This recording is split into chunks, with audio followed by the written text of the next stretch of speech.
গাজীপুরে আনোয়ার হোসেন নামে এক সংবাদকর্মীকে নৃশংসভাবে পেটানোর অভিযোগ পাওয়া গেছে। ৬ আগস্ট বিকেল ৫টার দিকে গাজীপুর সদর থানার সামনে এই ঘটনা ঘটে।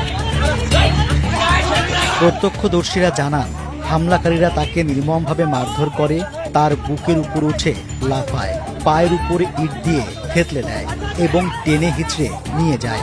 সেখানে আইনশৃঙ্খলা বাহিনীর সদস্যরা উপস্থিত থাকলেও তারা আশানুরূপ কোনো হস্তক্ষেপ করেননি বলে অভিযোগ উঠেছে। পুলিশ বলছে, ঘটনাটি গুরুত্ব সহকারে দেখা হচ্ছে এবং অভিযুক্তদের শনাক্ত করে দ্রুত আইনগত ব্যবস্থা নেওয়া হবে। ইয়ে করেছিল আনোয়ারকে, এটা আমি জানি, কিন্তু পিটাইছিল তারা, এই ধরনের কোনো ভিডিও আছে কিনা সেটা জানি না।